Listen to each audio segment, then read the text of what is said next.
So yun, good morning guys. Ito na ang day 4 ng ating jogging. Alright, let's go.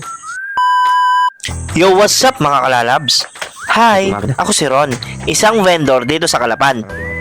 At ayan na nga mga kalalabs, ito na ang pang-apat nating jogging habang mamimili rin tayo sa may palengke ng Kalapan. At ayan nga, medyo tinanghali tayo dyan. Ang lamig guys. Parang may yelo.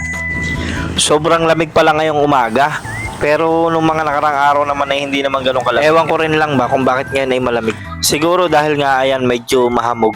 Kita nyo naman ang paligid oh. Medyo mahamog talaga. Kayo ba guys, pag nagja-jogging, nilalamig ba kayo?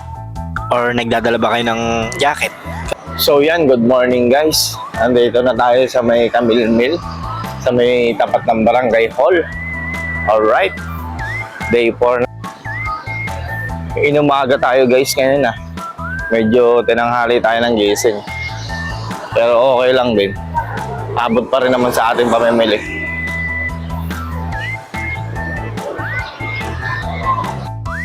Pabili nga po pandesal. Pandesal po, pabili. Bumili tayo dito ng pandesal.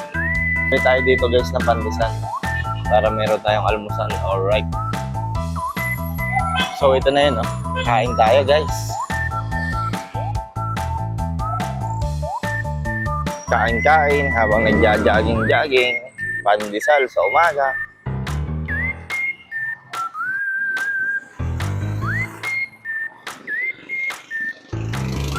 So guys, kain tayo. Pandesal, ang init, masarap. Mainit sa umaga ang pandesal. At masarap. So ayan na nga guys, sa paglalakad natin ay andito na tayo sa OM. At ayan, ang dami ng mga bata na pumapasok at may mga pulis din din eh.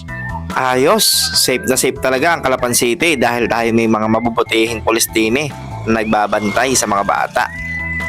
At ayan nga guys, malapit na tayo sa may palengke.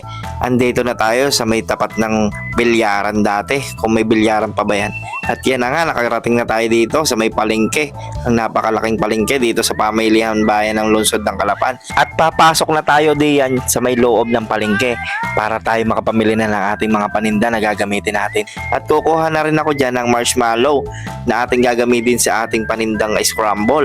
At bibili na rin tayo dyan ng kung ano-anong mga sangkap at ingredients katulad nyan ng chocolate syrup, katulad ng baso, at saka katulad ng mga kung ano-ano diyang mga soda.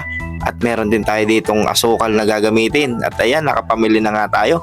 Pagkatapos nating mamili, ay bumili rin tayo dito ng karne na ating uulamin ngayong umaga. At pagkatapos kong mamili dyan guys, ay may hindi inaasahang pagkakataon. Natapon ang ating paninda, aray ko. Manipis kasi yung plastic.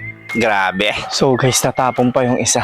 Butas kasi pala yung plastic pintik na yan. Buti na lang bumili ako ng plastic bandela. Kaya may pan-reserva tayo.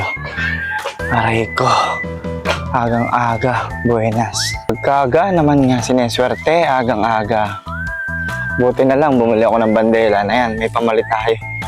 Naburot baga naman. Eh di yun, sabog ang milk boy, aray ko. So ayun na nga guys, nakarating na ako dito sa amin. At ayan ang ating mga food cart guys.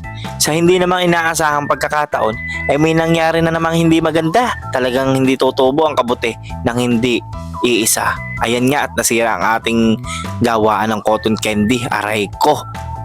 Kaya naman ako ay dali-dali na pumunta ng palengke para bumili ng welding rod nang maikabit yung ating mga nasirang pyesa ng ating cotton candy. At hindi na ako makapaggawa ng cotton candy kaya kailangan nating ipa-welding yun.